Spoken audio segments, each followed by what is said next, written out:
Order.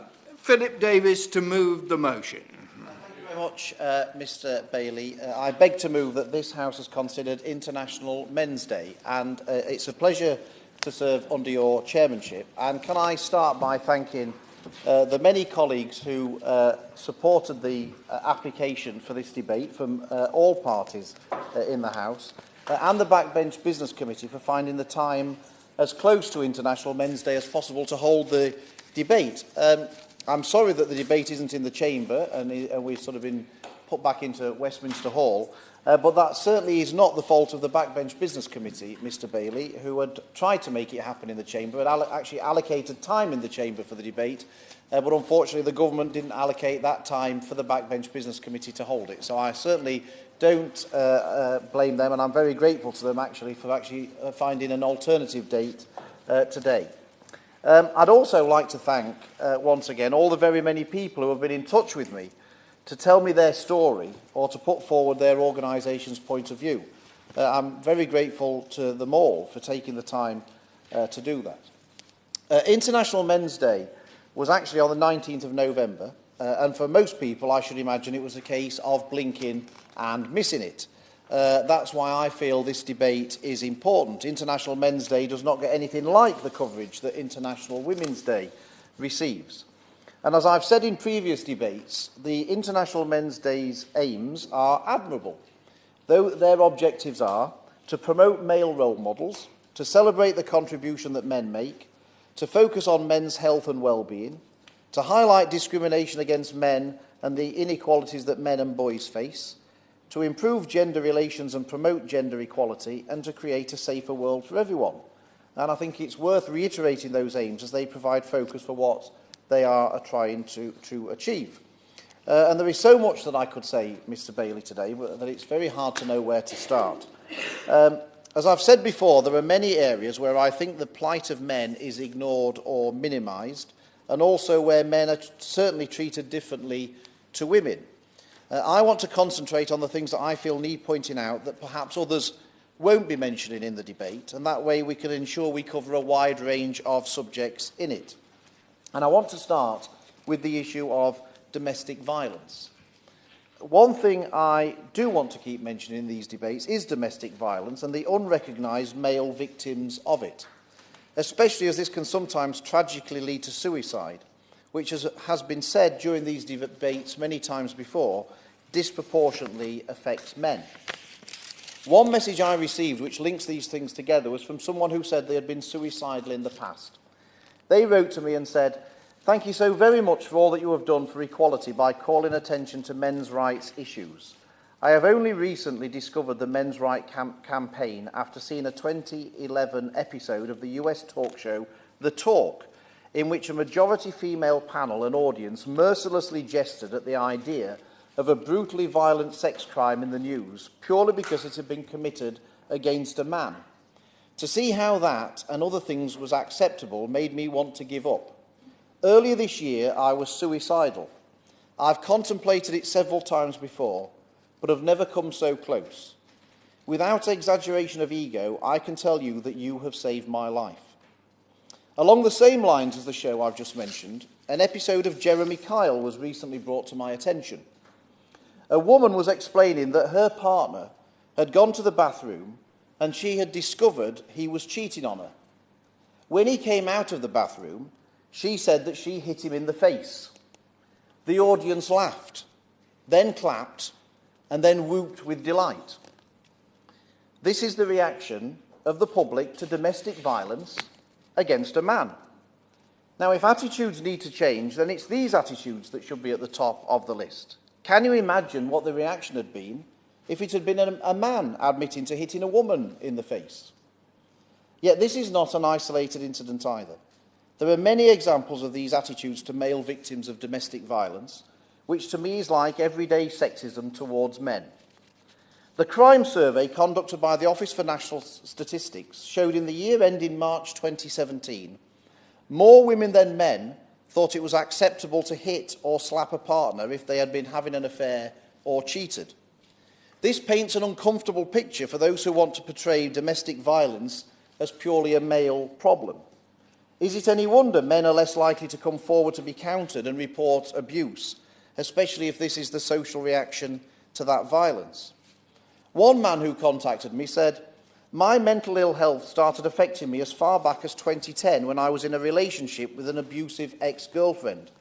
I was frequently hit, had my bank account drained of money, and was often locked in a bedroom with no way of getting out. I got out of the relationship, but it did have a dramatic effect on my own mental health and well-being." He was assisted later on by the Richmond Fellowship, which I believe is a national mental health charity, and he has ended up working there. He says, "Without the support of Richmond Fellowship and Cambridge 105 Radio, I wouldn't be here now sharing this story." This is just one example of a man suffering domestic abuse, and also shows on the positive side that there are people and organisations out there that can and do help. Nothing highlights more starkly the apparent lack of concern for male victims of domestic abuse than the equal treatment bench book used by magistrates and in the courts. It should be renamed, considering their section on domestic abuse, as there is nothing equal about it at all. It mentions women who are killed each week by a current or former partner, without any mention at all of the men murdered or abused by their current or former partners. It also says there are a number of significant reasons why women do not leave dangerous partners, including safety. But what about men? This is the Ministry of Justice, for goodness sake. I fail to see how publications like this help magistrates abide by their sworn oath that they will do right to all manner of people after the laws and usages of this realm without fear or favour, affection or ill will. Interestingly, within further breakdown of domestic abuse figures, there are some noteworthy facts that an equal treatment bench book maybe should have taken into consideration. For example, according to the crime survey by the Office of National Statistics for the year ending March 2017, the number of black African men who have suffered any domestic abuse is over double that of black African women. 8.7 per 100 compared to 4.2 per 100 for women. In the white Irish category, men are 4.5 times more likely to be victims of domestic abuse than women. 8.2 per 100 of the population compared to 1.8 for women. There is so much more that could be said about the equal treatment bench book, but I will resist the temptation to go down that route today. I want to move on next, Mr. Bailey, to women in prison and men in prison. I know I've covered this problem in the justice system on many occasions and highlighted the clear bias in favour of women at every stage. Yet there are still people who don't want to see any women sent to prison at all. Setting aside the fact that it is very hard for a woman to actually get sent to prison in the first place, these so-called equality supporters are just showing their true colours. It would almost be easy to confine their comments to the loony bin of thinking if it were not for the unbelievable fact that the Ministry of Justice appears to have somehow been hypnotised by these idiotic suggestions. The government's recently launched strategy on female offenders is completely wrong-headed. One of the justifications for this lily-livered approach to female offenders was said to be because female prisoners were often victims of domestic violence. Following parliamentary questions I tabled recently, I can confirm something which people might not expect. There are actually 2.5 times more men than women in prison who have suffered domestic abuse. That's the fact of the matter. In the latest figures, which relate to the 30th of June 2017, the Ministry of Justice says that 1,626 female prisoners had been the victim of domestic abuse. On the same day, there were 4,146 male prisoners in the same position. Now, again, that might be an inconvenient truth to the Ministry of Justice, but it is the reality, based on their own statistics. In another irony, the same parliamentary questions revealed that nearly 1 in 5 female prisoners, 18%, is the perpetrator of domestic violence. You couldn't make it up, Mr. Bailey. The Ministry of Justice's strategy is based, in part, on women being the victims of domestic abuse, yet the beneficiaries of the policy could well be those who have committed domestic abuse themselves.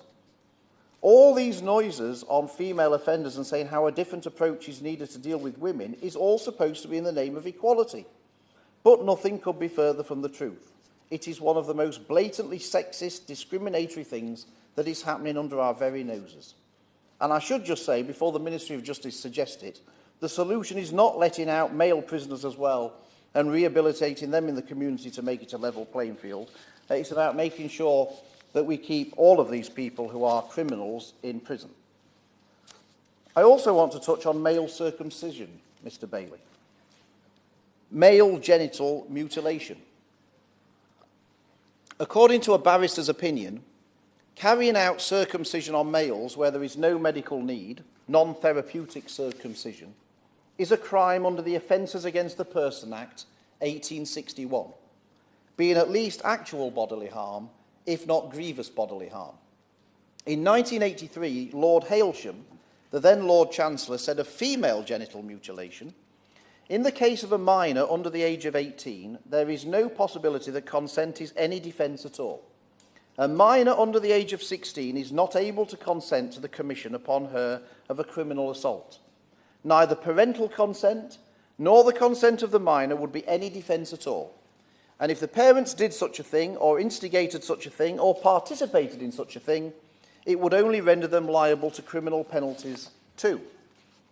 When I put it to the government in 2016 that female genital mutilation was already illegal before specific laws were introduced on the subject, they agreed that it was. When I then put the position regarding boys to them, they took a different line. They quoted Sir James Mumby as the President of the Family Division of the High Court in a case in January 2015 as saying, "Whereas it can never be reasonable parenting to inflict any form of FGM on a child, the position is quite different with male circumcision. Society and the law, including family law, are prepared to tolerate non-therapeutic male circumcision performed for religious or even for purely cultural or conventional reasons, while no longer being willing to tolerate FGM in any of its forms." As the former barrister I mentioned earlier also said, it would require a parliamentary override for male circumcision to be legal, and that has never existed. No exemptions to the law of the land are permissible for religious or cultural reasons. The Ministry of Justice went on to say that there was no doubt that female genital mutilation could have a physical and psychological impact on women. They also said that some girls die as a result of the procedure. Absolutely right, too, Mr. Bailey. I don't pretend to be an expert in this field, but I do believe that boys have been reported to have died too following a circumcision, and I have also seen accounts of the physical and psychological impact on men. I understand that the position of the NHS is that the risks associated with routine circumcision, such as infection and excessive bleeding, outweigh any potential benefits. I am mentioning all of this as I think it is something that should be on the record, not least because of the very different approach to male and female genital mutilation. The government said back in 2016 that they had no current plans to change the law in relation to male circumcision. Given everything I've said, there may be no need to change the law at all to bring about a change in male circumcisions, but I'll be particularly interested to hear from the Minister on this point. I also want to touch on parental alienation. Men are clearly disadvantaged when it comes to family breakdowns and how children are allocated after that breakdown. Women are more likely to get custody of the children, and as has been noted on many occasions, men really do draw the short straw in these instances. Parental alienation is something which requires much more time than can be given to it today. But I do want to put on record how concerned I am about this problem, something I think is a growing problem in this country. For those not familiar with it, it is what it says. Parents being alienated from their children, usually by the other parent, to the detriment of that parent and their children. In my view, Mr. Bailey, it's a form of child abuse. It can happen for all kinds of reasons, and clearly in some cases it's right that parents are kept away from their children, where, for example, there are genuine safety concerns. However, parents, and when I say parents I mean men in reality, usually, are being kept from their children without justification. One solution is more use of contact centres. I recently visited Bingley Contact Centre in my constituency, which is run out of Bingley Baptist Church. This is one of the centres under the umbrella of the National Association of Child Contact Centres. They say that more than 1 million children have no contact whatsoever with one parent or another after separation. And I just want to place on record my thanks to everybody who works. They're all volunteers at the Bingley Contact Centre that give up their time week in, week out to make sure that parents get to see their children, and just as importantly, if not more importantly, Mr. Bailey, that those children get to see their parents. And it's fantastic to see the reaction of the children when they see the parent who has been previously alienated from them. These centres are meant to be a temporary solution, and they work to give mainly fathers the chance to get back into their children's lives. There is a waiting list for this service in Bingley, and no doubt in other places around the country too, which is a shame, as the more fathers who can see their children, clearly the better. I mentioned everyday sexism against men earlier in relation to domestic violence, but there are plenty more cases that do need to be challenged. People may recall, Mr. Bailey, the absolute hoo-ha over the President's Club charity event. The men-only event was derided because the hostesses were asked to wear certain clothes and a lap dance was given as a prize. I'm sure we can remember all hell broke loose at the report of that event.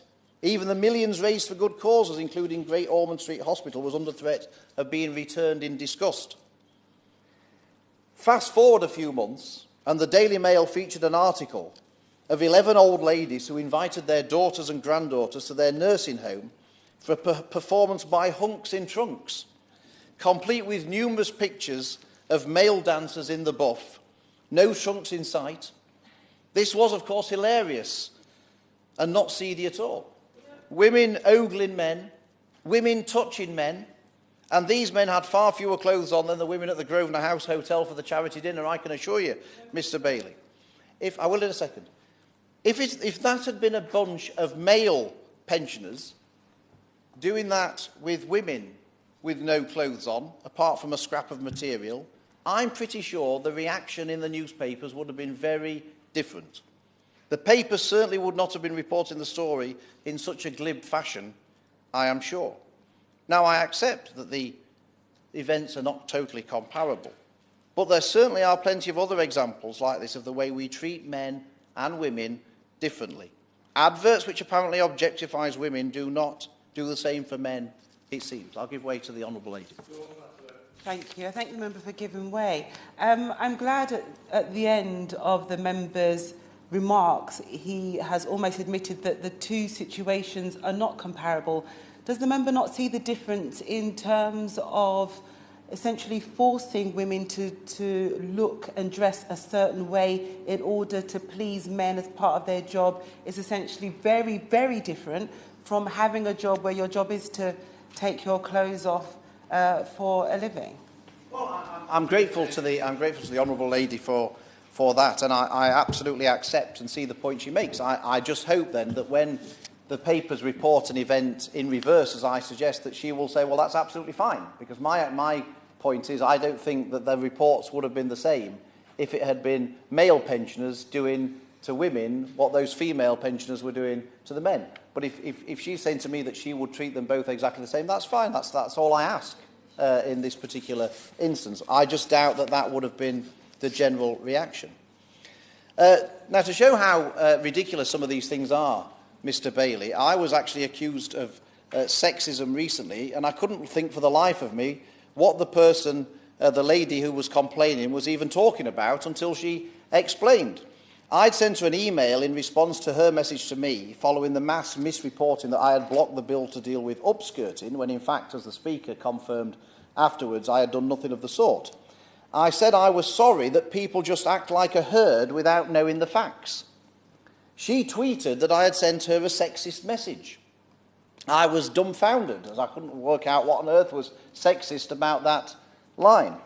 When I inquired, she sent me an email back saying that by referring to the words people and herd, that sounded as if I was referring to a woman as cows. This is literally how ridiculous the whole situation has got. You literally couldn't make it up, Mr. Bailey. Then we have the pay gap, which is reported in such a way as to be sexist against men. Although the whole thing is pretty much a nonsense from start to finish, I suspect most people who complain about the pay gap haven't even got the first idea how it's calculated. Apparently it seems that a pay gap against women is totally unacceptable, and yet a pay gap against men is apparently a good thing. And at least it seems to be according to organisations such as the Parliamentary Digital Service. On Parliament's own website, on releasing their figures, it says, in the Parliamentary Digital Service, where the mean pay gap was minus 5.21%, the median pay gap was revealed to be minus 4.16%. The negative pay gap, i.e. the fact that men are paid more than women on average in that department, illustrates that women have a pay lead in terms of both mean and median hourly pay over men. And the director of the Parliamentary Digital Service said, I am delighted that this first set of gender pay data is so encouraging for women in our organisation, and I'm proud to lead an organisation which is committed to ensuring equality and diversity in staff, including gender equality. So it seems the politically correct belief is that a pay gap is okay if it is against men. Surely that can't be right. Surely we shouldn't want a pay gap at all. Any pay gap, presumably, should be wrong. We have a part-time pay gap in the UK, which has persistently favoured women over men. I never hear anybody complaining about the part-time pay gap in this country. But surely we've got to treat these things equally. If a pay gap is wrong, it's wrong. One can't be right and one can't be wrong. Surely we can all agree with that. But this is one of the myths that has taken on an untouchable status as evidence of discrimination against women, when it is nothing of the kind, given particularly that the pay gap is not about paying someone less for the same job, which is already illegal. And I just wish more normally intelligent people would grasp this and do more to expose it for the sham that it is. Yet again, Mr. Bailey, there are so many more issues which I'd like to cover today, but that I don't have time to do. We have blatant discrimination against men in businesses, organisations, in politics, where we are hell-bent on having more women and no care is given to how that's achieved. So we now have positive discrimination, which is, as it says, discrimination. It seems that some people who think that, not without justification, Mr. Bailey, that women have been discriminated against in the past, rather than thinking the solution is to remove the discrimination, their agenda is to try and reverse the discrimination, to try and say, well, we want you to be discriminated against in the way that we were for all those years, in some kind of revenge tactic. That's what positive discrimination is. Positive discrimination. Well, the Honourable Lady laughs, but women-only shortlists, which she may or may not have been a beneficiary of, women-only shortlists is discrimination against men. And I know she thinks it's funny, but clearly the people of Blaenau Gwent didn't think it was funny when in 2005 Labour lost one of the safest seats in the country simply over the fact that they'd imposed a women-only shortlist and denied a good local man with impeccable local credentials the chance of standing. He stood as an independent and won that seat from Labour, which had been previously one of their safest seats in the country. I think it probably gives an indication that the Honourable Lady is probably slightly out of touch with working-class Labour voters around the country. I'll give way to her. What amuses me with the member's contribution is actually just how out of touch he is, talking about hoo-ha that was made of a situation where girls as young as 18 years old were forced to wear short skirts and high heels to serve men, where he talks about untouchable status of women, where all that's trying to happen is try and get some balance and equality into the system. And if it wasn't for all women shortlists, then this House would not be as diverse as it currently is, which I'm sure the member is taking offence at. I don't really want to particularly get into women-only shortlists, Mr. Bailey, apart from the fact that they do clearly discriminate against men. But I would say to her that the only reason to have a women-only shortlist, there's only two possible reasons to have one. Either the women that are standing are not as good as the men, and therefore they need that positive discrimination to help them, or the Labour Party selection committee are so sexist that they would choose a worse man than a better woman. Now, if the Honourable Lady is saying that the Labour Party is stuffed up and down the country with sexists who would choose a worse man than a better woman, then if that's her view, then I'm not going to disagree with her. But it's hardly a ringing endorsement of people running the Labour Party up and down the country. So I won't even go on to the balmy idea that our stretched police forces should now be extending the list of hate incidents they spend time on, not even hate crimes, but hate incidents to cover misogyny and maybe misandry, but in all likelihood just misogyny. But I hope that the issues I've covered are different to those that others would speak about in this debate. I do think that the world really has gone mad at times, which is glad that we can have these debates to discuss the whole variety of issues affecting men.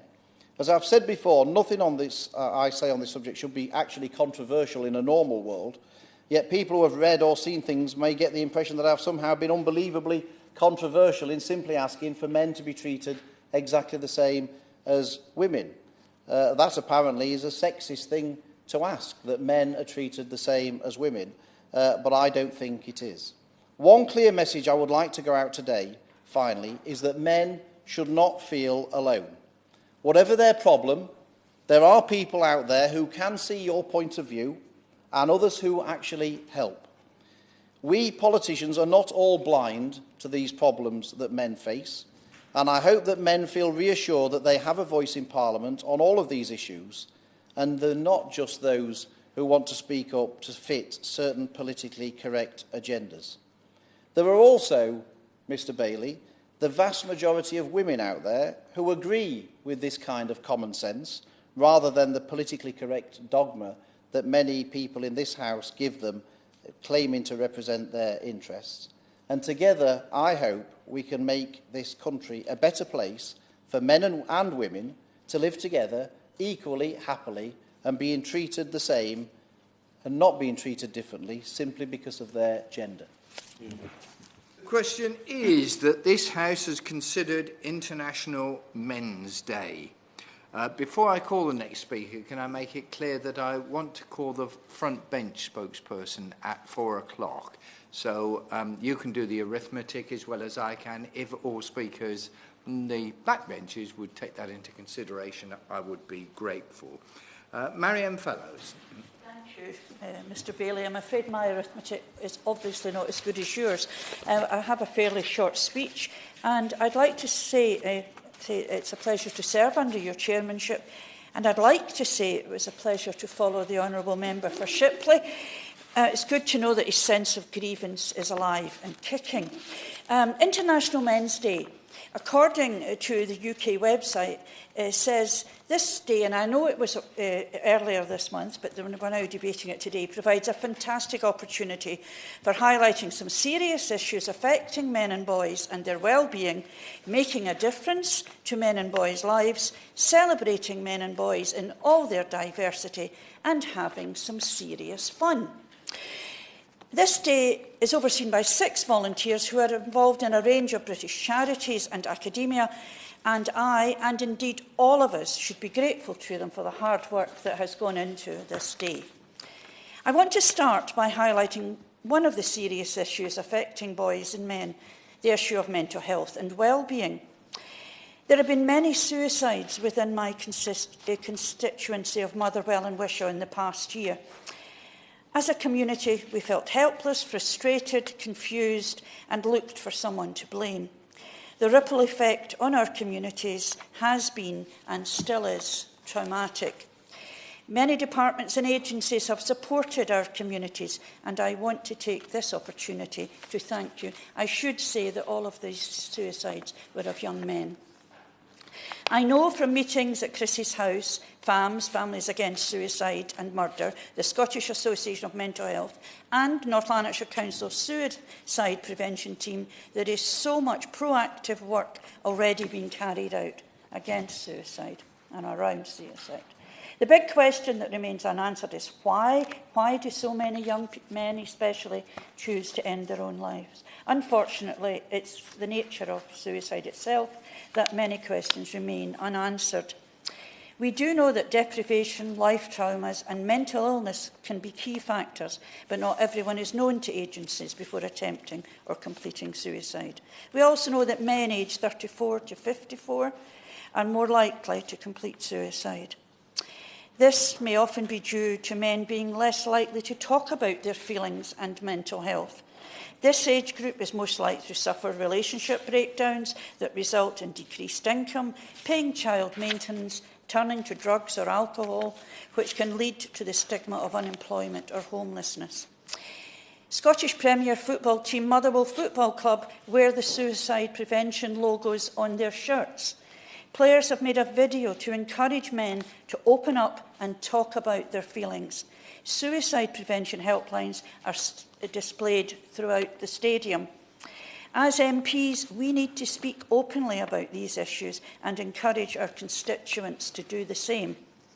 All my staff have had safe talk training in order to spot the indicators, to encourage difficult conversations and signpost for help. These interventions can save lives. In Scotland, 1 in 10 people at any time are having suicidal thoughts. And thankfully, the majority don't act on these thoughts, and many seek help. And Scottish Government has poured even more money into suicide prevention. We are all concerned for our communities and should be suicide alert. And contrary to what the Honourable Member for Shipley has said, I'm also going to talk about domestic abuse. In addition, domestic abuse knows no boundaries of gender, culture, class, age, sexual orientation, ethnicity or belief. Domestic abuse continues to increase within LGBTI+ relationships, ethnic minority groups and men.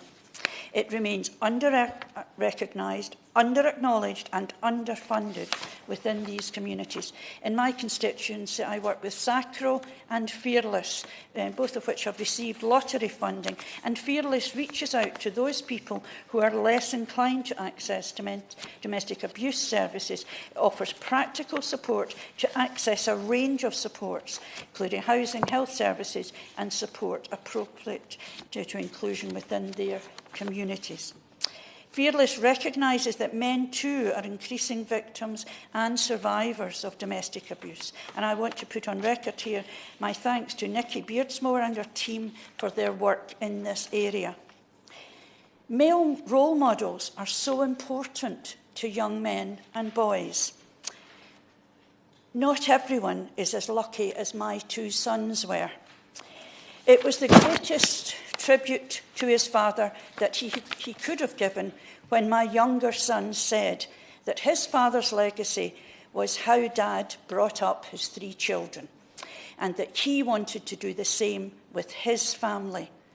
Role models are what boys who don't have good dads need.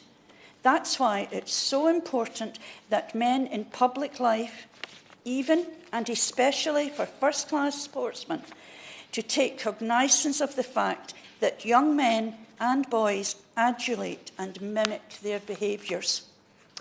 My own father was a typical Scot who didn't share his feelings and who harboured suicidal thoughts as a result of his war experiences. It affected his entire life thereafter, and he only once talked about his service.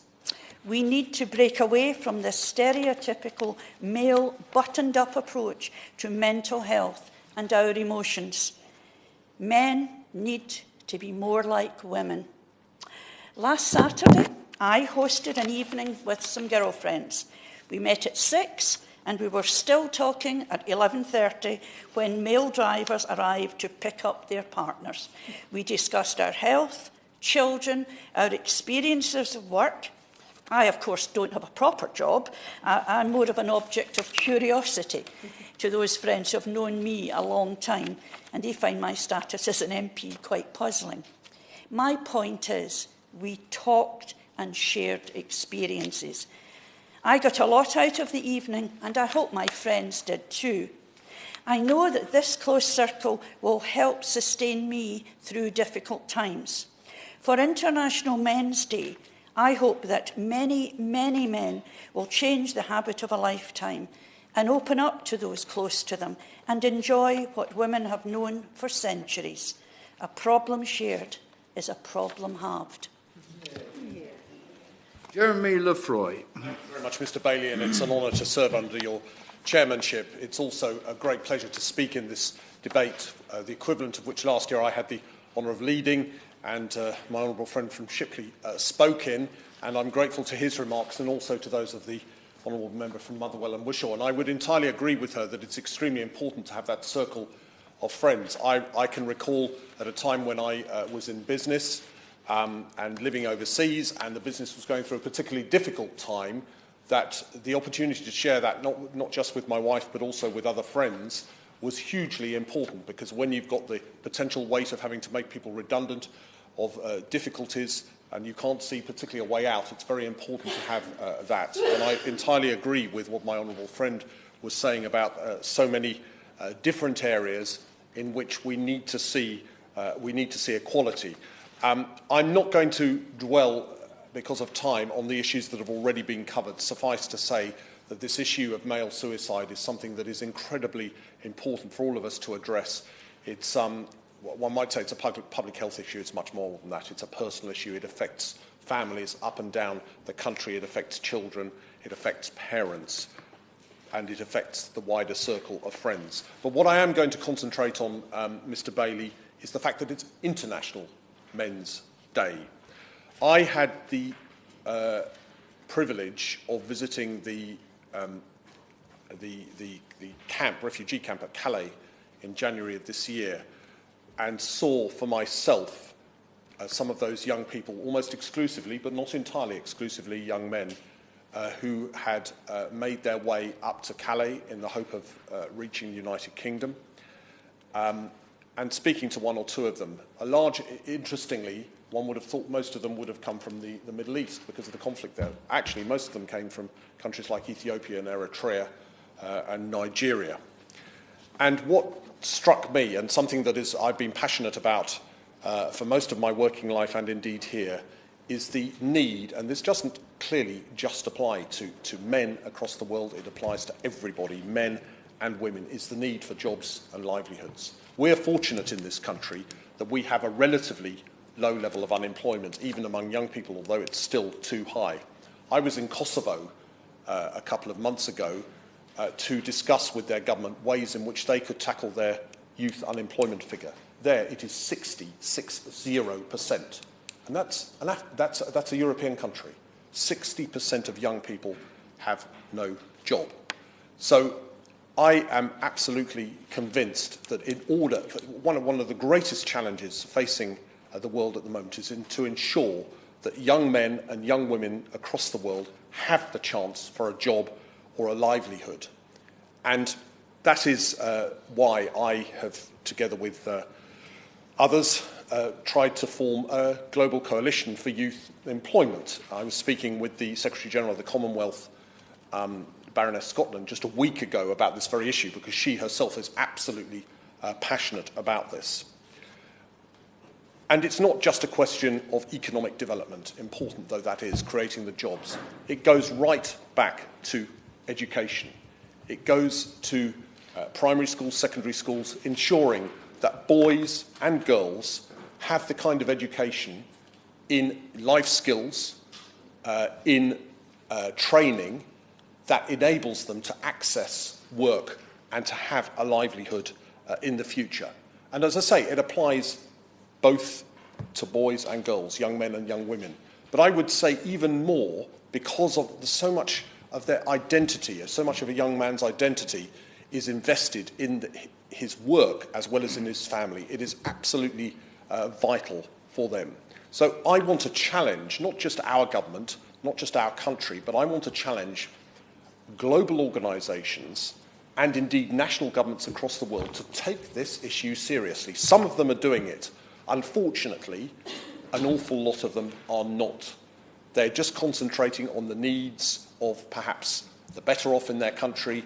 They're listening to those who've got the loudest voices. They're not listening to the young men and young women who absolutely need jobs and livelihoods for their future. And I'll just give a few examples of what can be done. I've already mentioned education. There needs to be much more mentoring going on. We've heard this before in the debate today, mentoring so that people with experience, with skills, and just with compassion can talk with young men and indeed young women about their future so that people feel that they're being listened to. It needs funding. And I don't just mean lots and lots of grants giving out money with little accountability. I'm talking about loans. So, for instance, the small business loan scheme in this country has been a great success for young men and indeed for young women in helping them to set up their own businesses. But around the world, we find that young men and young women do not have access to this kind of capital. And that's something that I've personally, and I declare an interest, been involved in through setting up a social enterprise in leasing in East Africa for a number of years. And we see it. We see young men and young women entering into work, whereas previously they were not able to. It involves, clearly, training. It involves ensuring that those practical skills, and let's not beat around the bush, often in this country, it is young men who want to go into areas where they want to acquire these practical skills. Young women as well, but it's often more young men, particularly at the age of 16. And we find that sometimes these are not available to them because there is more an emphasis, if you like, on the academic route. And that's not just the case in this country, that's the case around the world. And I've seen some excellent programs supported by DFID in places like Nepal and Nigeria, where there has been this opportunity for both young men and young women to pick up those practical skills. But there needs to be much more of that. The idea of training in these skills is often lost in the drive for university education, academic education, because everybody sees that as the way forward. So just to conclude, Mr. Bailey, I want to celebrate International Men's Day.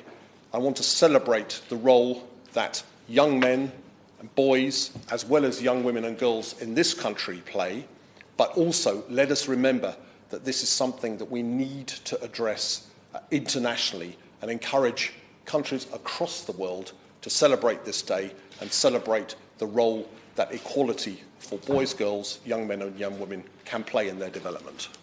Yeah. Colleen Fletcher. Thank you very much, and it's a pleasure to serve under your chairmanship, Mr. Bailey. I commend the honourable gentleman, the member for Shipley, for securing the debate. He's raised many issues, all of which are probably worthy of long debate individually, and it's difficult in a debate like this, which is quite short, to have those conversations that you really want to have. And I have to say that I have two sons. I'm a feminist. I have two sons, and they have brought issues to me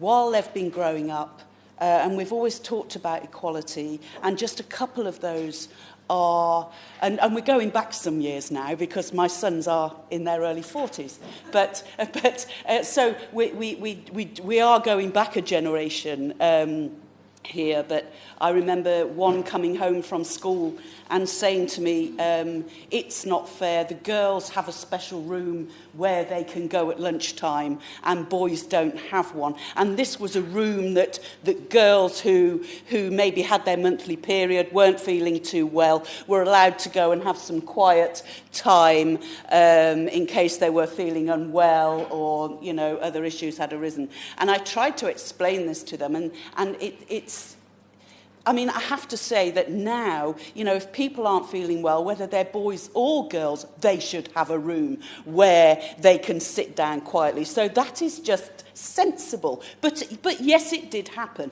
And I think that we have to be careful with language, and we have to make sure that those who have an audience, such as the people in the media, for example, think about what they're saying. And another issue picked up, this was just last year, I'm afraid, we were listening to the radio, and the radio presenter had commented something was going on in Coventry, and had commented on the wonderful six-packs that these men had got.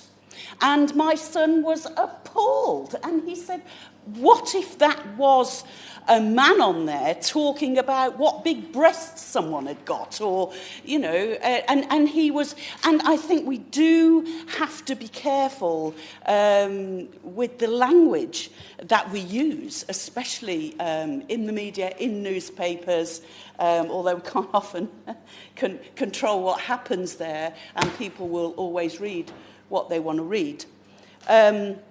International Men's Day seeks to highlight some extremely important issues, none more so than men's mental health and tackling male suicide. And these are the issues I really want to focus on today, and this has given me an opportunity to do so, and I will always take that opportunity when I can talk about it.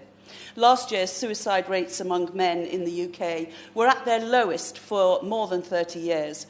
While this is, of course, extremely encouraging, we must not overlook the underlying statistics that are at play here. These show that there were 5,821 suicides in the UK last year. Of those, 4,383 were male suicides, and the rate was 15.5 per 100,000 men. This means that over 3/4 of people who took their own lives in our country last year were men. One such death is one too many, and these statistics lay bare the scale of the crisis that we have in men's mental health.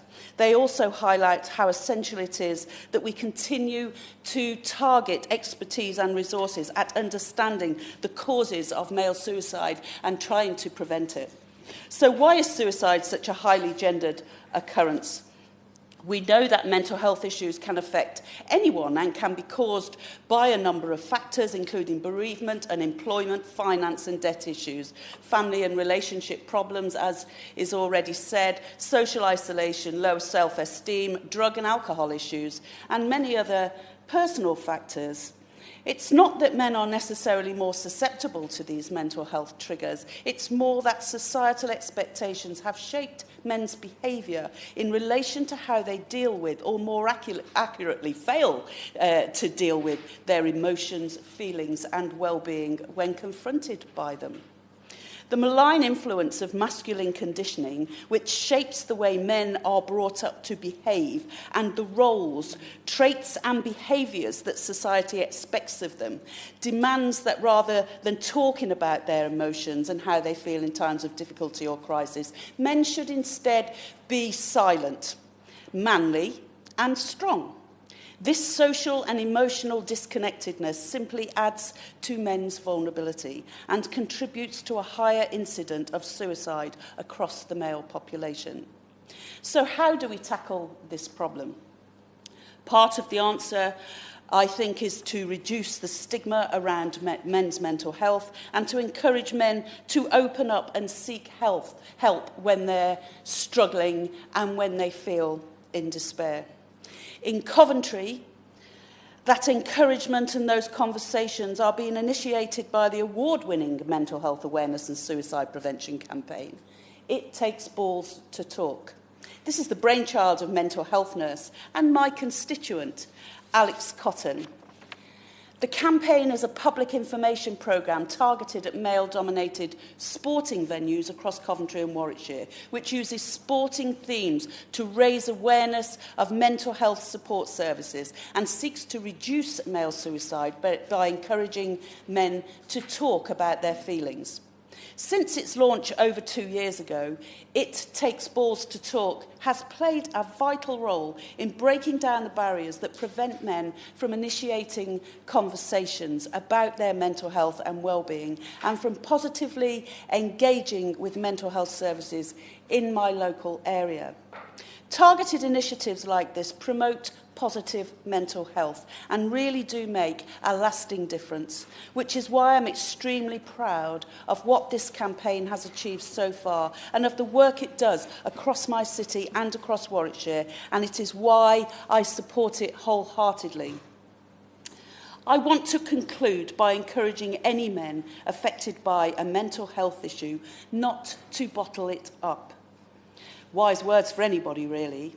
Talk to a friend, a colleague, or a family member. Contact Mind, the Samaritans, or It Takes Balls to Talk. You need to know that there are always people and organisations out there who will listen and offer practical help, advice and support. And after all, you know what they say, as has just been said, a problem shared is a problem halved. Deirdre Brock. Thank you, Mr Bailey, and a great pleasure to serve under your chairship. It is great to be here to celebrate International Men's Day. I know some lovely men, a lot of lovely men, and the international ones are my particular favourites. I'm very fond of modern European men, for example, although sadly ardent Brexiteers don't seem to share my enthusiasm. But in these days of the Me Too movement, we are hearing thousands more women's voices, ones that used to be silent, women demanding they aren't paid less for the same or similar jobs as men, women seeking to do their jobs without worrying about being groped or sexually assaulted by their boss, women who want to be able to go where they choose and wear what they choose without being attacked and then blamed for it. We hear a lot from women now. Thank goodness for today's opportunity for men to stand up and demand these rights too. Because some men who have long enjoyed the easy comforts of a patriarchal society feel threatened by more women having a say. Their own voice is no longer dominant and their privilege is no longer secure. Left in a state of confusion by this politically correct agenda, they don't know what it is to say acceptable things around or do acceptable things around women anymore now that they may have to account for their actions. They can't even trust other men to laugh at their sexist locker room banter. Too many metrosexuals around nowadays. The feminist agenda is seeking to enforce the radical notion that women are equal human beings and their grip on power has loosened. Still, there's not too much for the privileged male to worry about just yet. Modern Britain is a long way from gender equality, and old stalwarts such as those in the legal profession are keeping the side up. White, privately educated men are still far more likely to rise to the top across the old professions, and we have the lowest proportion of female judges in the EU. And those trusty Brexiteers, of course, are doing their bit to keep it that way by distancing the UK from that gender-diversifying European influence. But if men's voices can really be silenced in this place, where there are still less than a third of MPs women, we must be doing a pretty good job. Imagine what would be happening if gender balance was actually achieved. Now, all joking aside, I am only too aware that there are many serious health concerns that particularly affect men. Honourable members have already touched upon them, and that is perhaps the really justifiable reason for having this debate today.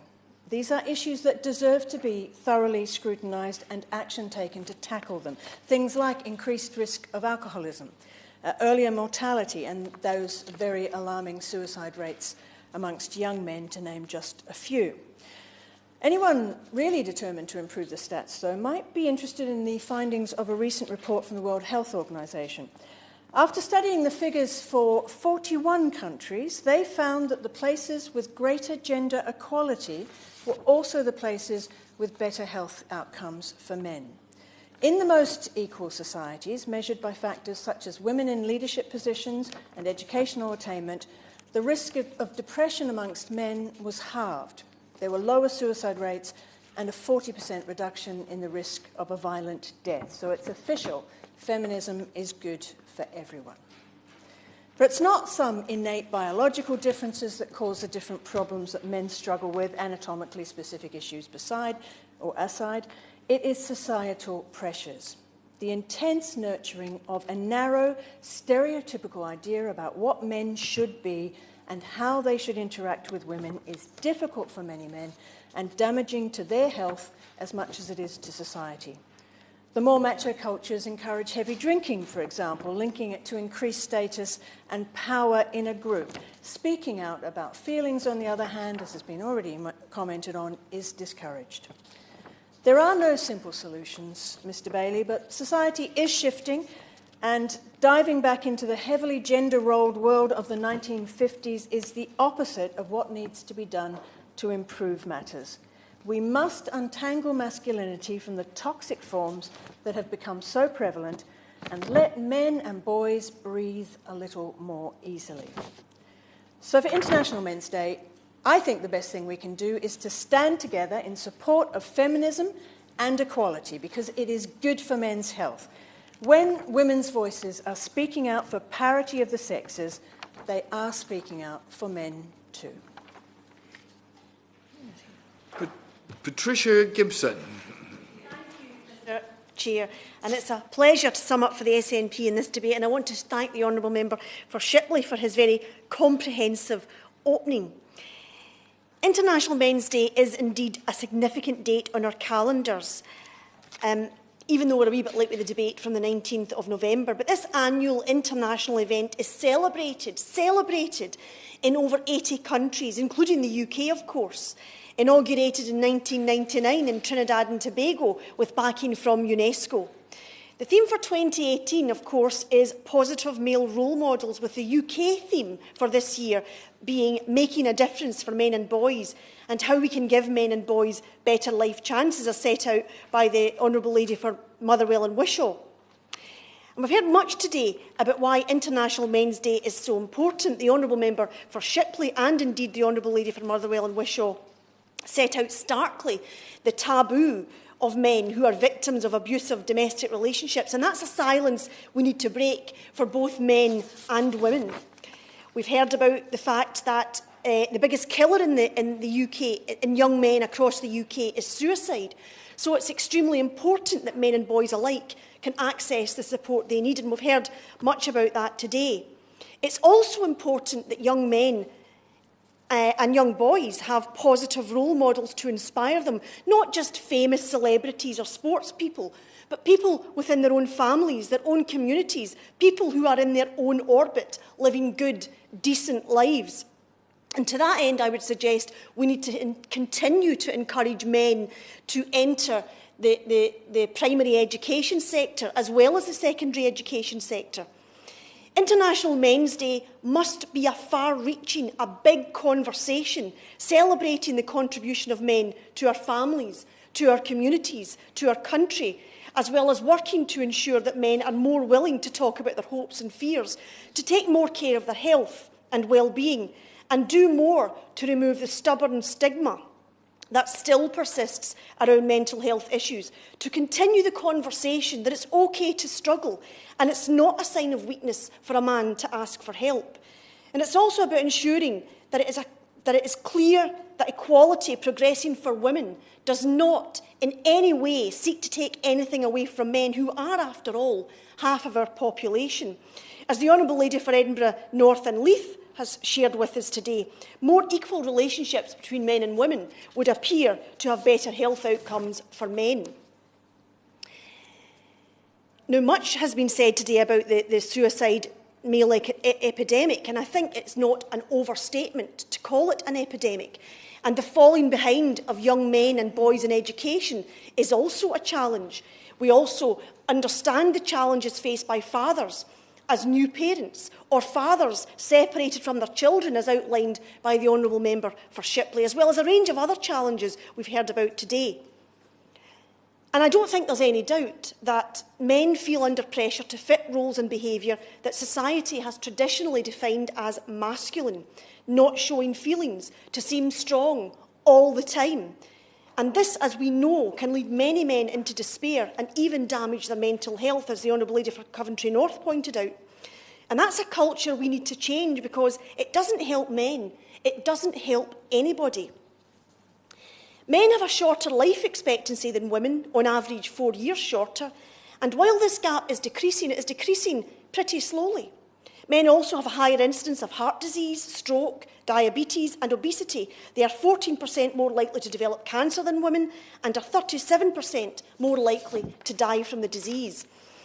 As the Honourable Lady for Motherwell and Wishaw reminded us, and the Honourable Member for Coventry North, the suicide statistics are, I think, the most concerning. 76% of suicides in the UK are men, and it is the biggest killer of men under the age of 45. And I think that's almost difficult to get your head round. Every single day, about 12 men across the UK kill themselves, and that must demand some kind of response. In Scotland, men are 3 times as likely to kill themselves as women. The lowest in the UK, but still far too high. In order to tackle suicide, we need to make sure that mental health support is available and that it works for those who need it, as well as encouraging men who need this help to seek it and accept it. We can all agree on that. And this requires quite a tremendous culture change, which I think will take longer than we would like. We know that men are more reluctant to seek help and are far less likely than their female counterparts to go and speak to their GPs about pretty much anything, as the Honourable Lady from Motherwell and Wishaw has outlined for us, and the Honourable Member for Stafford. We know that boys, on average, do worse in post-educational attainment. That means we need to make sure that learning experiences for boys and young men take account of their needs and the ways that they learn, because there is some evidence to suggest that there's evidence that boys and girls learn differently. As the Honourable Member for Stafford pointed out, young men and young women need to have the opportunities to find their way, to find their place in the world in order to reach their potential, whether they live in the UK or whether they live anywhere in the world. We know that the majority of children in care are boys. In 2017, 55% of the 14,897 children looked after in Scotland were boys. And this itself leads to poor outcomes with poor educational attainment. It means a greater likelihood of experience of the criminal justice system. They are more likely to die prematurely, and they're more likely to end up homeless. Mr. Chair, this is a stark and worrying picture, and we need to address it. These are complex and complicated matters, as the Honourable Lady for Coventry North pointed out, but over time, we need to be able to demonstrate to those whom we represent that we are mindful of these issues and we are actively seeking to address them, and we're seeking to address them together. These are not party political issues. They are issues about the society in which we live and how we can work to make it better, how we can make these statistics relating to men better for all our sakes. And I want to pay tribute, Mr. Chair, to 2 men's sheds which have sprung up in my constituency. There's one in the 3 towns of Saltcoats, Ardrossan and Stevenston, and there's one in the Garnet Valley servicing Beath, Kilbirnie and Dalry. And these men's sheds, which I'm sure are springing up in constituencies across the UK, offer support, friendship and skill sharing, run by volunteers, welcoming all men aged 18 and above. And I've seen firsthand the camaraderie and the friendship that these men's sheds foster, and they do nothing but good for the men who choose to attend them. But what damages men? What damages all of us? What damages men damages all of us. It damages our society. Men are an integral part of all our lives, since we all have fathers, husbands, brothers, sons. Advancing the rights of women is not about doing men down. It's about ensuring that we can all reach our potential, regardless of our gender, men and women together. International Men's Day cannot be about setting genders against each other any more than International Women's Day should be about that, because that doesn't help anyone. It's a very important day, I think, to celebrate that all men contribute and have contributed to our countries, our societies, our communities and our families, as well as recognising the particular and sometimes unique challenges that men face. And I agree with the Honourable Member for Shipley that men should be treated equally to women. And I want to reassure him on that point. That is actually all that women want, as the Honourable Lady for Edinburgh and Leith, North and Leith pointed out. So that's why I'm pleased, Mr. Chair, to have participated in this debate, and I look forward to hearing the Minister's thoughts on this. Butler. Thank you, Mr. Bailey. It's a pleasure to serve under your chairship today. I congratulate the Honourable Member for Shipley for securing this debate. I do, however, think he's done a bit of a disservice to the debate and the theme of the debate, and I think the Honourable Member for Edinburgh North and Leith and the Honourable Member for North Ayrshire kind of hit the nail on the head when they talked about maybe a fear of male privilege being taken away, and there shouldn't be a debate where you're pitching one gender against another, because equality is equality, and that's what we strive for. I am pleased that this debate is in its 4th year. running, and I'm pleased that I've been able to take part in it again and speak on behalf of Her Majesty's opposition. As we have heard, over 70 countries around the world celebrated International Men's Day this year, and I'm always happy to appreciate and talk about the positive contributions that men make in society, and I think today plays a pivotal role in raising awareness of some of the issues affecting men in the UK, and some of them we've heard about today. And when we talk about men, you know, we mean all men, the intersectionality of men, Mr. Bailey, that includes trans men, disabled men, black men, poor men, and young men. And they all suffer from everything, as we've heard, from domestic abuse to rape to bullying to forced marriage, just to name but a few. Nobody's yet mentioned today about the rate of rough sleepers. In 2016 to 2017, 86% of rough sleepers were male, which is a shocking statistic, and one which we must ask ourselves, what can we do as society to stop that from escalating and to tackle the issue that is before us. One of the major issues also largely affecting men that's mentioned quite a number of times, and from the Honourable Member for Motherwell and Wishaw and my Honourable friend from Coventry North East, is about, sadly, suicide. 4,382 men in 2017 tragically took their own lives. That's an average of 12 per day. As I say, in society, we must look at what drives men to take their own lives and what we can do as a society, what we can do in this place to reduce this high rate. And mental health plays a huge role, but also poverty and men not feeling adequate, and the role that social media plays. And also, we've heard honourable members talk about health and cancer. And men have a high rate, obviously, of prostate cancer. And it's also a fact that men remain 3 times more likely to take their own lives than women. And I, again, say that is a case where we should look at, focus, and see as society what we can do to stop that happening. Mental health issues plays a huge role in suicide. It plays a huge role to homelessness. And this also disproportionately affects men, and I think the Honourable Member from Shipley touched on this, that it affects men from diverse communities. And according to Lambeth Collective's Black Health and Wellbeing Commission, black men are 17 times more likely to be diagnosed with serious mental health issues.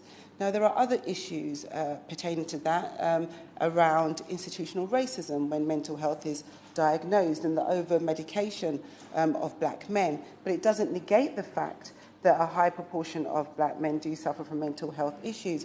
And again, we must look at ourselves as a society and say, what can we do as a society, as a collective in this place to maybe stop this from happening? And what I should also say is that when we talk about black men, you think mental health issues, having to always justify against the racial stereotyping of black men plays a fundamental role in the mental health of black men. In 2013, the Gay Men's Health Survey found that 3% of gay men and 5% of bisexual men attempted suicide that year, compared to just 0.4% of heterosexual men. Again, we need to understand these issues and understand the role that we play in terms of our language and our attitude in society, and the role that we play in allowing people to feel comfortable in their own skin. Time and time again, we hear the Prime Minister say that we will give mental health parity with physical health, but it seems to be just all talk and no action, and the money isn't put into mental health. And it's so disappointing that mental health funding has been cut, and the number of mental health nurses has fallen by at least 6,600. How are we going to give parity to mental health if we cut mental health nurses. We need mental health nurses in schools, in hospitals, in everywhere where we are going to encourage men and young boys to talk about their issues. Every member of this House must speak up and hold the Prime Minister account. We must insist that mental health is prioritised and improve mental health services to everyone, young, old, male, female, intersex, non-binary. We must just improve mental health services. And in doing so, we will prevent more people from taking their own lives. And one of the campaigns I supported this year, Mr. Bailey, was the campaign for Albert Trott to be recognised with a blue plaque. Albert Trott was a talented cricketer who played for Middlesex, Australia and England. He lived in Brent, my constituency, between 1897 and 1911. Albert Trott was famous for being the only man ever to hit a ball over the Lord's Pavilion. But sadly, after his retirement, that is a great feat. And sadly, after his retirement, he suffered from depression and mental illness. And aged just 41, in July 1914, he took his own life. Some of us have alleged that he may not have been recognised for his accomplishment because of the stigma surrounding suicide and mental health. But I'm clear that Albert Trott should be celebrated, he should be recognised, there should be a blue plaque in his name, and maybe even there should be a mention of mental health in order to raise awareness of mental health. Especially in professional sports, because currently there are no footballers in the Premier League, for example, who have publicly come out as gay. Now, this is a sad situation. Just imagine all the anxiety and the turmoil of footballers who are, in fact, gay. And I'm pleased that this House, most of us in this House, has agreed to make homophobic chanting at football matches a criminal offence. And I hope we will vote to make this law when it comes after second reading in January 2019. We must do more so that people are free to be their true, authentic selves at work, home, and in the street. And I just want to mention a few names of people who have been at the forefront and using their notoriety. People like Reggie Yates, who has done some amazing work in mental health and what prison does to the mind. I was so impressed speaking to him and hearing him speak. I think we need to do more. He will encourage black men to come out and speak. He works with #GramFam and Calm, campaign against living miserably, which helps young men in regards to mental health. I can mention loads more, like Stormzy, Zayn Malik, and I want to mention Gareth Thomas, who came out after retiring and who's recently suffered a homophobic attack and has been brave enough to speak about it. And I'm grateful for all of them to sharing their stories. And inspirational stories like this just reminds us that we need to talk about men and we need to celebrate good men. And I know that time is short, Mr. Bailey, so I want to conclude that there's no shame in being caring, and we've heard about how we want to encourage men to talk and share their feelings. And I also want to end on this for the member for Shipley. He asked me about the standard of women in MPs, and I want him to listen really carefully. I look forward to the day when there are more rubbish women in this House. And I look forward to the day when there are as many rubbish female MPs as there are rubbish male MPs, because only then will I know that we've reached true equality. Thank you, Mr. Bailey. Minister. Well, Mr. Bailey, it is a pleasure to serve under your chairmanship, and I hope I can start on a slightly more positive note than perhaps the last speech ended, although I'm sure I understand how the Honourable Member meant it. May I thank the Honourable Member for Shipley for securing this debate and thank him for his continued commitment to shining a light on the pressing issues facing men and boys, but also actually on the issue of equality.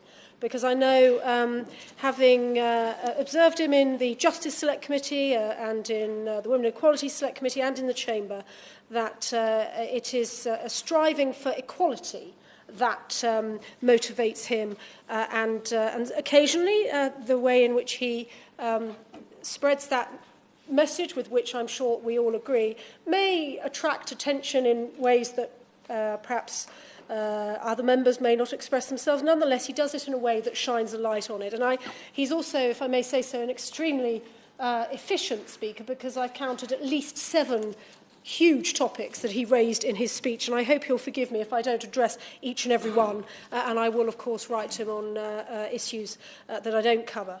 And may I thank honourable friends and members across the House for their contributions as well on this important debate. I'm pleased, actually, that this debate is in its 4th year, marking its firm importance in this House. And I was struck by the aims that my honourable friend for Shipley set out of International Men's Day, including the admirable aim of promoting male role models.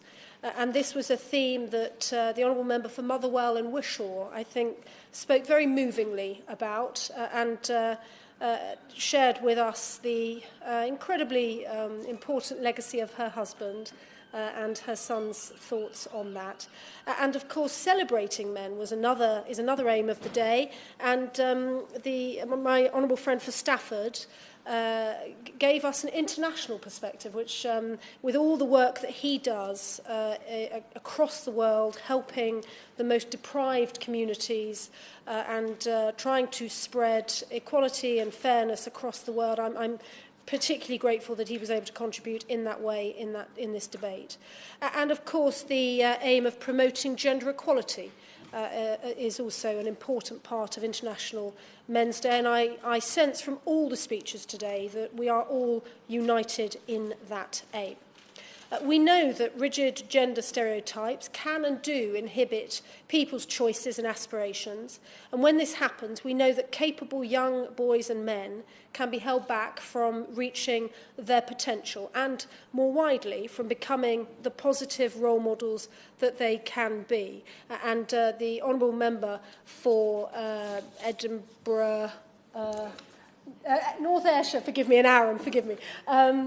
She mentioned the important role that male teachers can and should and indeed must play in education, particularly in primary school education. We know that the lack of male teachers in primary schools, I feel, and I'm sure everyone here does, that it's a sad fact of our primary school system. We're desperately trying to improve it because we know that of the hugely positive effect that male teachers can have on young boys and young men.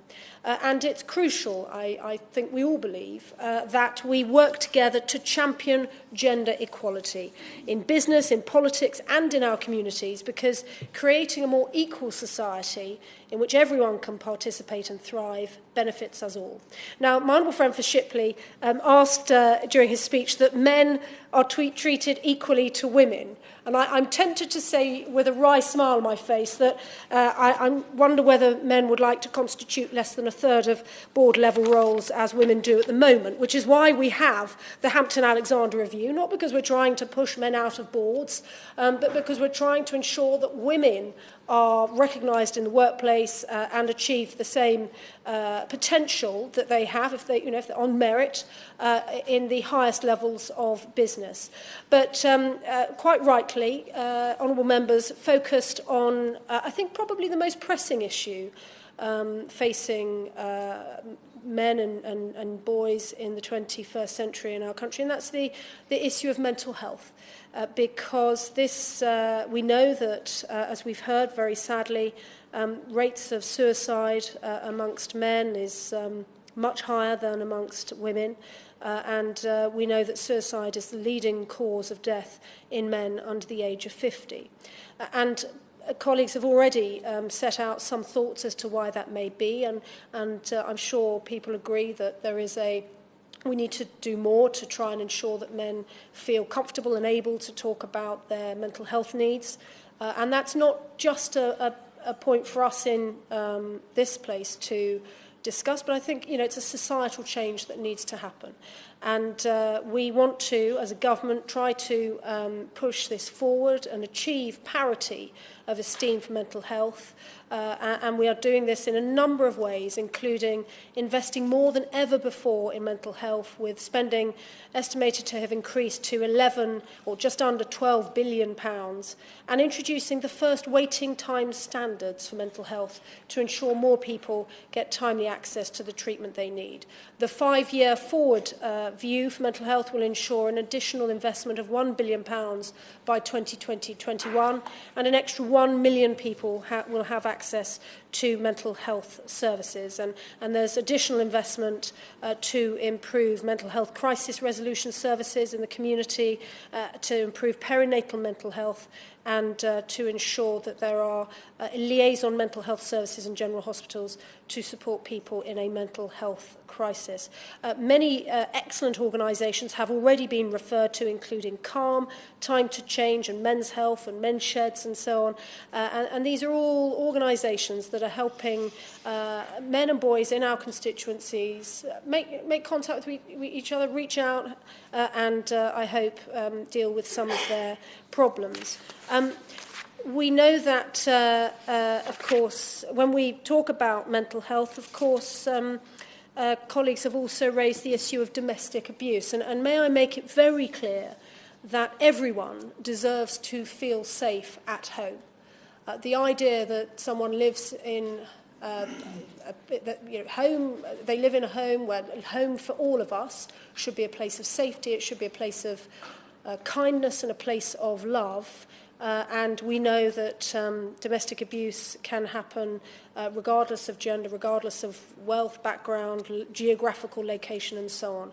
And that's precisely why the government is bringing forward a draft domestic abuse bill this session to tackle the terrible scourge of domestic abuse. And the Honourable Gentleman will be pleased to know that the bill is, of course, gender neutral, because I fully recognise, as does the government, that men can be victims of domestic abuse. I must, however, just place in context the reality that a disproportionate number of victims are women. According to Safe Lives estimates, in 2016 and 17, 95% of cases were female victims. I don't say that I don't say that to create controversy or anything. I just say it as a fact. And so that is why so many services are focused on helping female victims, because the most serious cases show us that the vast majority of victims are female. But I do not for a moment take away from the Honourable Gentleman's point that, of course, men and boys can be victims as well. Indeed, he mentioned the interesting statistics in relation to offenders, prison statistics. And indeed, he is extremely consistent and persistent in his campaign to this regard, and wrote to the Ministry of Justice about the statistics for offenders in prison. And his statistics are correct in that 1,626 female prisoners have been victims of domestic abuse, and 4,146 male prisoners have been victims of domestic abuse. I am obliged, however, though, to put that in context, because there are 3,287 female offenders in prison and 68,827 male offenders, which means that the percentage of domestic abuse victims in the prison population is who have suffered from domestic abuse is 49% for women and 6% for men. And in terms of female prisoners who are perpetrators of domestic abuse, 18% of female prisoners are identified as ever having been the perpetrator of domestic abuse or violence, and 34% of male prisoners have been so identified as well. And I mention that because a great deal of our work with the bill, with the package of non-legislative measures that we're bringing forward, will be to focus on the impact that domestic abuse has on not just on children, but also on people who end up in prison. And we want to try and see if there are things that we can do to help ensure that the cycle of violence is broken, so that the prison population is not peopled with victims and perpetrators of domestic abuse. The Honourable Lady for Brent Central raised the important issue of homelessness and rough sleeping. We know that men are more likely to end up sleeping rough, and this is for a variety of reasons, including high rates of interaction with the criminal justice system, and higher rates of alcohol and drug abuse. We are determined to tackle all forms of homelessness, which includes making sure people in temporary accommodation are getting support to keep a roof over their heads. And so we're investing more than £1 billion by 2020 to support these efforts, and have been implementing the Homelessness Reduction Act since 2017. This requires councils to provide early support to people at risk of being left without anywhere to go. And our rough sleeping strategy is an ambitious package which will help people who sleep rough now, and helps to put in place the structures that will end rough sleeping once and for all, because we want to make sure we get to the root of the unique problems in every local authority and tackle the very complex range of reasons why people sleep rough. The Honourable Gentleman for Shipley mentioned access rights to children and family courts. The legislative framework which governs family law cases is gender neutral and focused on the welfare of children, not on the rights of parents. By law, the court must presume the involvement of a parent in the life of a child will further that child's welfare unless there is evidence to the contrary. There would need to be very good reasons for a court to decide that a parent should not spend time with their children, or that there should be no parental involvement at all. The court has a wide discretion to determine what is necessary to meet a child's welfare needs. This may reflect the court's consideration of social work analysis and recommendations from Children and Family Court and Advisory and Support Service, including the wishes and feelings of the child concerned, how capable each parent is of meeting that child's welfare needs, and any risk of harm or further harm the child is at risk of suffering. The evidence from research is that the family courts are in favour of contact and make significant efforts to try to facilitate an ongoing relationship between a child and its non-resident parent. I'm conscious of time, Mr Bailey, so I'm going to, if I may, fly through the gender pay gap. The Honourable Gentleman, the gender pay gap is 17.9%. The reason we published these figures wasn't to somehow discriminate against men, it was to close the gap. He raised in particular the issue of there being a gender pay gap for men who work part-time. The reason for that, we say it reflects the fact that women are more likely to work part-time, including those in well-paid jobs, whereas men are less likely to work part-time, and when they do tend to do so, they do so in lower-paid roles. It's a fascinating area of research, this, and there will be much, much more to discuss in the coming years on it. In terms of hate incidents and the police, there is no requirement on police forces to record hate incidents as perhaps has been reported. It is up to police and crime commissioners and chief constables to decide how they deal with hate incidents, to set local policing priorities. There is a pilot scheme in Nottinghamshire at the moment where the chief constable has decided that hate incidents of misogyny will be recorded. It isn't a crime in and of itself, but to get a sense of the rate of such incidents, and that is something that the chief constable has decided to do. There's no requirement from the Home Office, but obviously such data is very interesting, and we're watching it with great interest. And he mentioned the very, very complex issues of female genital mutilation and male circumcision. I very much understand why he's raised it. Female genital mutilation is illegal, and it does the range of ways in which a little girl can be mutilated are frankly horrific. But I take the point he has raised about male circumcision, and if I may, I'm going to consider it and write to him on that, because I wouldn't wish to address such an important matter on the fly. And I'm going to finish, Mr Bailey, by saying that my honourable friend for Shipley concluded his speech by wishing that we could all live together equally in happiness, and I think we can all agree with that. Something like 50 seconds to wind up. I'll call Mr Philip David. Chair, in our session today, can I thank everybody who's attended and spoken in the debate? I'm sure everybody will agree. We've had some fantastic contributions from all members across all parts of the House. I'm glad people were able to give a plug to some of the initiatives in their constituencies, like It Takes Balls to Talk, in the Honourable Lady for Coventry North East constituency, and the men's sheds in the Honourable Lady for Ayrshire and North Arran. But I would like to thank everybody for their contributions. I think everybody has raised a different element, a different issue, all of which are very serious. And I think that the Honourable Lady for Coventry North East said that there wasn't much time to talk about these things, and I hope we'll have longer in the past. And we might have lots of men discussing issues, but we don't often discuss men's issues. Order. The sitting stands adjourned.